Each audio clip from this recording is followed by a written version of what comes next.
What do you do to attract the right guests to the properties to maximize your revenue? It's important to know who you are primarily catering towards. And we try to define who our target guest is going to be, who we want to attract. You have to think about which price point travelers you are going to attract. Are you trying to come up with an affordable option for maybe more budget travelers? On the other side, are you trying to attract very high-end clientele? And that will be very important for you to know how to design your place and what amenities to offer, and just in general how to approach the marketing aspect of it.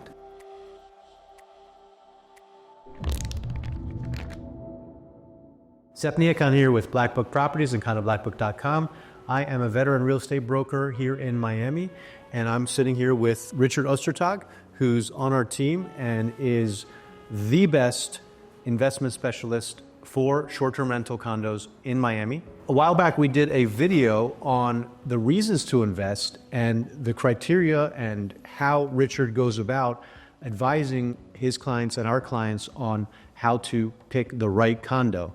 So definitely check that out. But today we're going to be talking about a little bit more about how to make your investment here successful, the nitty-gritty of what it takes to attract the right guests and so on, and make sure to maximize your revenue opportunities once you do own a place here. By the way, we are listening, so please comment below any questions you have, and of course, subscribe so you can continue to receive great content just like this that we put out every single week. All right, Richard, let's get into the nitty-gritty. Airbnb short-term rental condos. What do you do to attract the right guests to the properties to maximize your revenue and also have a great experience for them and for you as an investor? Yeah, sure. So I think the first step is to know who your target guest is. There is, if you look at who is coming to Miami, it's such a diverse mix of people. You have families, you have couples, you have individual business travelers, you have groups of friends. It's important to know who you are primarily catering towards. So what you're saying is that when you select a condo, you pick sort of a target primary audience? Yeah, so one of the things that I do for my properties, but also with my clients, is that we, before we start to furnish the place, we define what we call the guest avatar or the guest persona, and we try to define who our target guest is going to be, who we want to attract. You have to think about which price point travelers you are going to attract. Are you trying to come up with an affordable option for maybe more budget travelers? On the other side, are you trying to attract very high-end clientele? And that will be very important for you to know how to design your place and what amenities to offer, and just in general how to approach the marketing aspect of it. So for example, my primary guests are either couples or single individuals in one-bedroom condo. We try to cater towards the people which come here and spend some time in Miami and work remotely. This group is becoming larger and larger. Therefore, my place is very working from home friendly. There is enough space for everybody to work. I have very strong internet. So, for example, there is some basic internet which comes within the HOA, but I pay for a stronger package. And there is different design decisions that you make in order to attract and in order to provide the amenities which are important for your target guest. It doesn't mean that in 100% of cases you will have somebody from that group, but you are doing everything that you can to attract and to make sure that you get somebody from the target. Yeah, in the end, that's what marketing is, right? You have a goal, an audience. You market to them. You speak to them.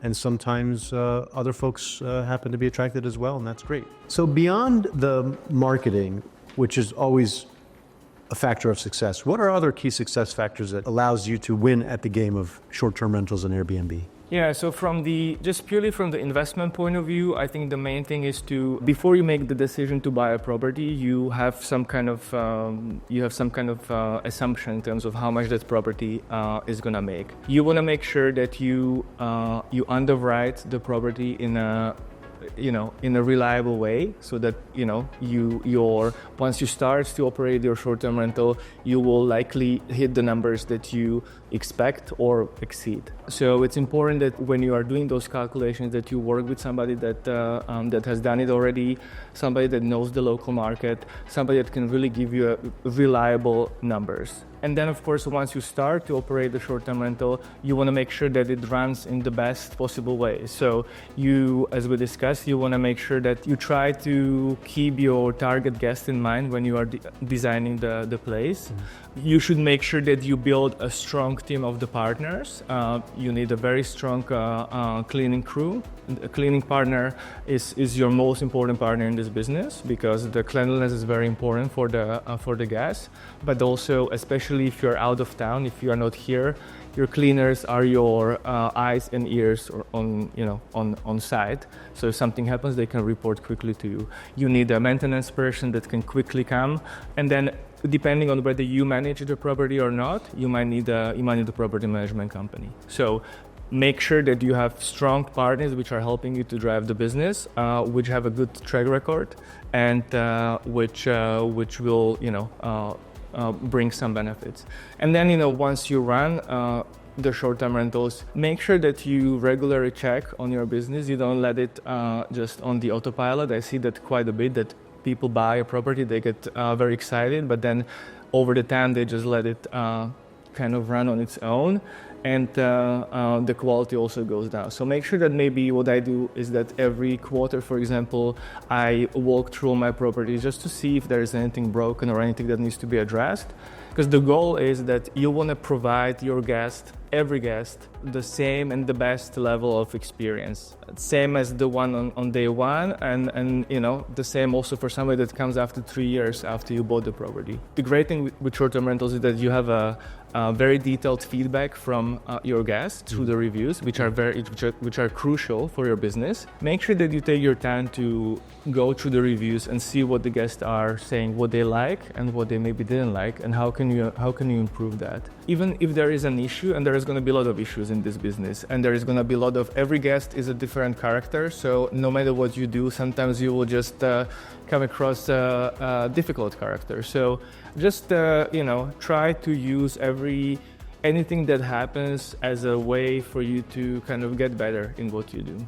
Those are success factors. But what about the risks? What kind of risks are there in getting into this business? How do you mitigate some of those risks? The first risk, is that you maybe make a decision based on certain set of numbers and certain expectation you have, and then once you start to run the business, your numbers are lower. So you are not making as much money, and maybe right now there is not enough income to cover the mortgage, and you have to come out of pocket. So that is definitely a risk that can happen. So to mitigate that, make sure that when you do those calculations, first of all, make sure that you do it with somebody that knows the market and that has done this already and that can give you a reliable insight. Make sure that maybe you underwrite a little bit on a more conservative way so that there is certain buffer for anything unexpected. And then, of course, once you come to running the business, make sure that you, as I mentioned, make sure that you run it in the best possible ways. Also, I think one thing which is also very important is how the pricing strategy and how you run the pricing. I see this quite often that people just maintain their pricing very manually, and that is usually when I see that people are leaving a lot of money on the table. So make sure that you use the dynamic pricing softwares which are available, because they are definitely worth the very small fee that you have to pay for. And the second risk, I would say, is the regulations, right? So it can happen that you buy a unit in a building where you can legally do short-term rentals today, but maybe tomorrow something changes in the regulation, and suddenly you are not able to do it anymore. So that's definitely a big risk. To mitigate that, there is few things. Make sure that you understand what are the building's regulations with regards to short-term rentals. Every condo building, when it's built, issues the condo bylaws, which is a document which is governing many things, and the ability of the owners to rent their property is one of them. So make sure to understand what the document exactly is saying about the rental policy. And also make sure you understand in terms of the zoning, in which zone the building is located, and this is something that maybe your realtor might be able to help you, or you might be able to make a research around that. Mm-hmm. just maybe also see if there are any other regulations or anything else that might come into play. You will never be able to fully mitigate it. Everything can be in perfect order, but maybe tomorrow the mayor of Miami will decide that there's going to be no short-term rentals at all. You wouldn't dare. But of course, that's a little bit extreme. But I think, try to do your best to understand what is the situation right now and what is, what are the possible risks there. Yeah. And also, sorry, one more thing is that also what I advise my clients to do is we can always estimate the numbers for short-term rentals. And I always advise them, make sure that the numbers still work, even if you cannot do short-term rentals as a worst-case scenario. So let's say if the short-term rentals are banned tomorrow, then what is my next best option? And do the numbers work with that option as well? So usually I show my clients, okay, what is the expected, returns for the short-term rentals, and what would be the expected returns for the mid or for the long-term rentals. And as long as it works on this side as well, then you know that even if something changes tomorrow with the short-term rentals, you will still be fine. Makes a lot of sense, yeah. We've seen a couple here and there go from allowing daily to allowing monthly. That's kind of the worst scenario that we've seen.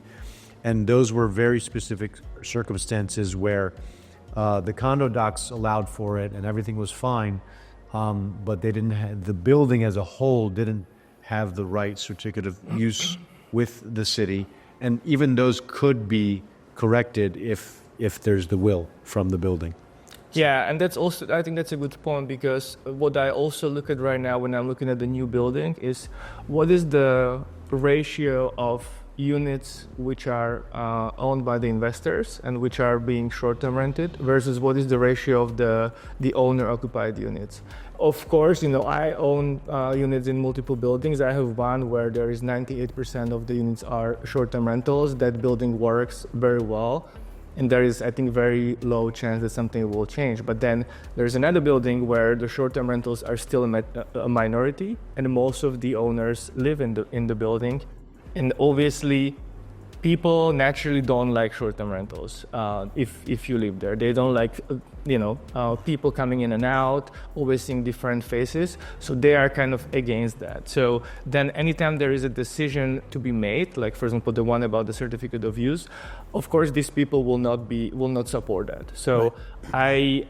I tend to think that a building which has higher concentration of the investors and short-term rentals, it's probably also a little bit safer in the long run. It's interesting because it's in a way a little bit counterintuitive, because you kind of want to be in a building where there's not that many short-term rentals so that yours is unique and there's less competition, and yet it offers a certain amount of protection by going into a building that has a lot of short-term rentals, because everyone is aligned with the goal of the building and how it's upkept and the rules and regulations and everything to allow for a better experience for both the investors and the guests. Yeah. And the thing is, I believe that the demand overall for short-term rentals is very strong in Miami. And because you have, at the end of the day, only few buildings which allow the short-term rentals, the supply is somewhat limited. So that's always a good situation to be at. So that's why I'm not afraid to buy a unit in a building where there is another 300 units, because I know there's enough of the cake for everyone in a way. Yeah, and the little secrets that gives you the edge over everyone else, because like you said, some of them are not doing their pricing right. They may not be thinking of a true market, a true target audience, and marketing it and designing it to that. And those little factors add up to make a big difference in your revenue and your occupancy. So how does the seasonality of Miami impact rentals, and how do you decipher all that and structure things to work and underwrite based on all that seasonality? Yeah, so there is a seasonality in Miami. So the high season is somewhere between December and May. This is when there is the highest demand, and this is where you can charge the highest nightly rates. The low season is typically in summer, just because it gets a little bit more hot here, and not everybody likes that. So somewhere between June, July until, let's say, September. And then anything in between is kind of like a transition. From what I've seen, from what is my experience, it doesn't mean that during the low season there's gonna be your property is gonna sit empty. You are still gonna have guests. It's just that you have to reduce the nightly rate down, right? Because the moment that the low season starts, you will see everybody else around you will drop their prices because they're expecting that the demand is a little bit lower, and then you're kind of like forced to drop the prices as well. So you're still going to be pretty well booked, I would say, but you are going to make less in those months, right? So when it comes to underwriting, what we do, we always underwrite for the full year. That way, you have the seasonality is kind of already reflected in the numbers. So if we say this unit can make 60,000 gross, that already reflects that, maybe in January and February and March, you are making 8,000, and then in summer, you are maybe making 4,000, right? So that's reflected in that. And what about why and why not monthly or midterm or seasonal rentals versus daily type of Airbnb rentals? Yeah, so the midterm rentals are 1 month plus.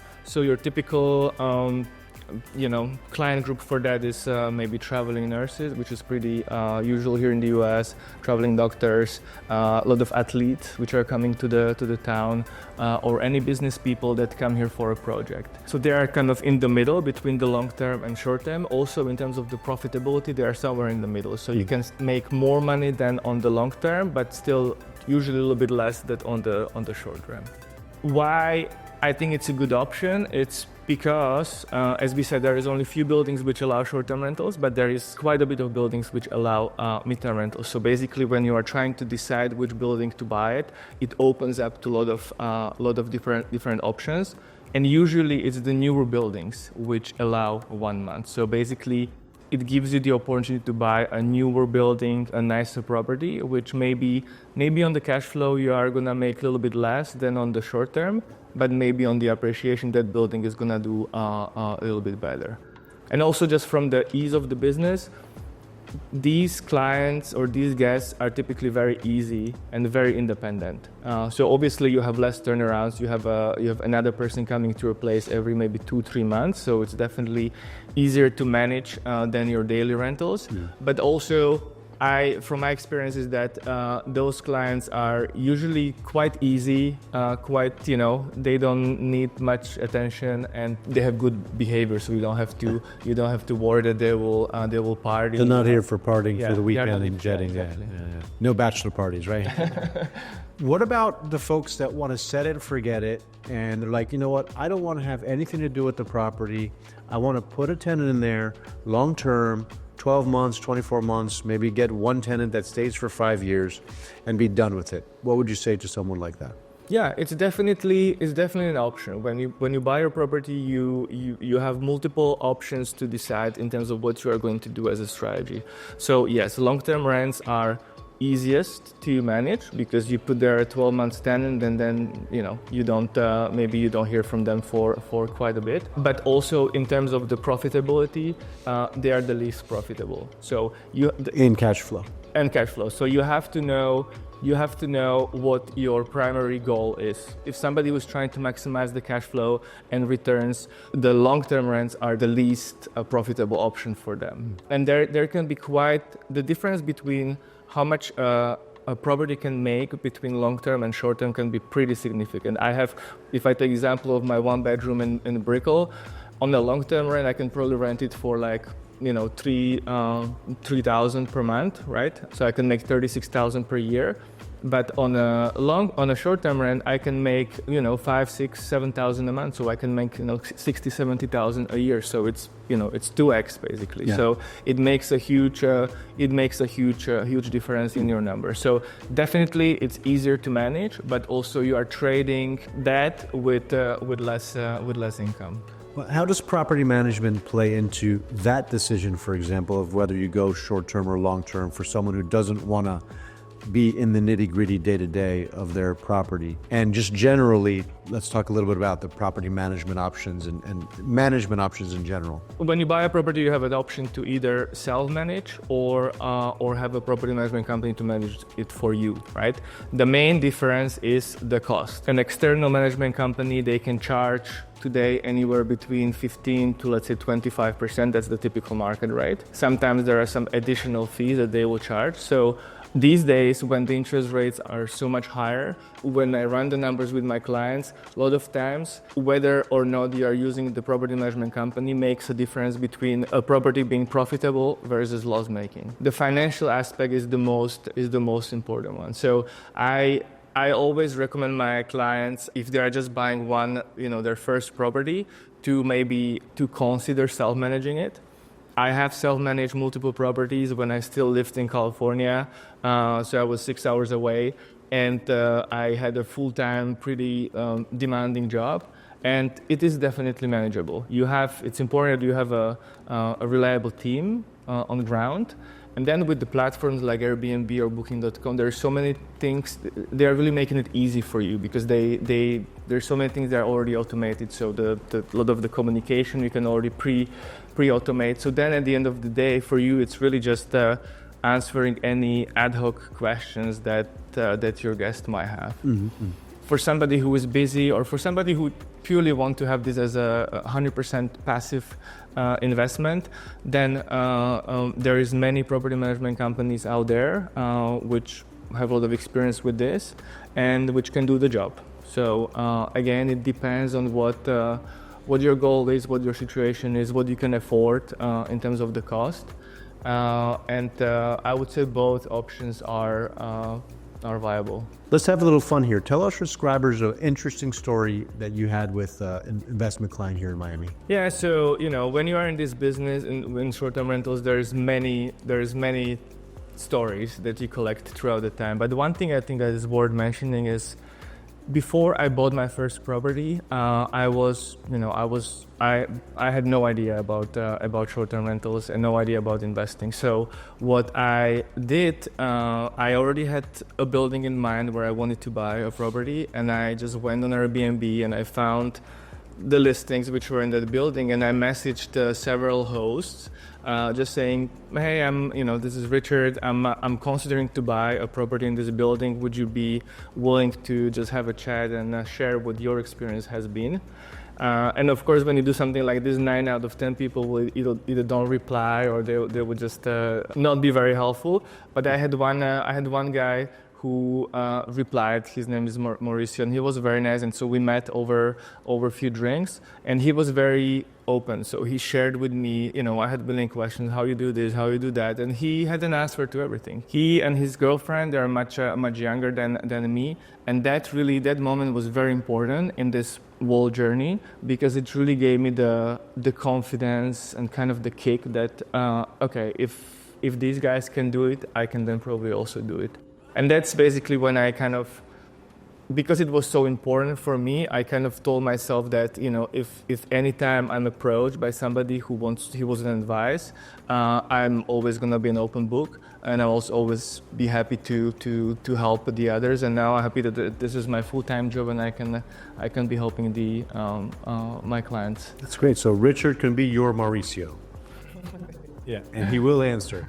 So that's good. What are your top 3 investment advice for people looking to buy here in Miami? Yeah, the first one I would say would be always use the numbers when you are trying to make a decision, especially if you are deciding, if your goal is to maximize the returns. Look at the numbers. Like, don't make a decision based on what your gut feel is. For example, as we talk about, I feel that the property on the beach definitely must be more profitable. It might not be the case. So use the numbers. Make sure that you work with people that can help you to put those numbers. Make sure that you work with the local experts. From what I see quite a lot is that people would like to invest, but then they read some headlines in the news, or their uncle sad that his friend's son had a property in Miami, but it didn't go well. Therefore, Miami is not a good place to invest. So don't make decisions based on these isolated pieces of information. If this is really something that you would like to explore, make sure that you give yourself some time and make your proper research. Work with multiple people, talk with people, and try to kind of make a conclusion for yourself. The third one would be don't wait. I see a lot of people want to invest, they have the money, but they're always waiting for something. They're waiting for the prices to go down, they're waiting for the interest rates to go down, they're waiting for the new presidents to be elected.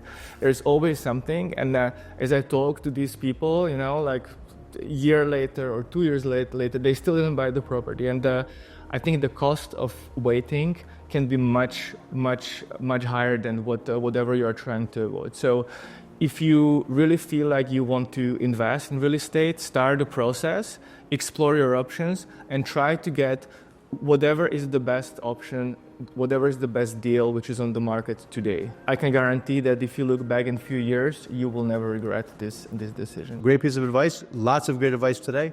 Guys, if you enjoyed this video, please follow us, subscribe, and also comment below if you have any questions. And Richard, thank you so much for being here and being part of our team. Yeah, thank you so much. And thanks for watching. And if you are considering to invest in real estate here in Miami, and if you have any questions, feel free to reach out, and we'll be more than happy to work with you. Thanks a lot. Have a great day, guys.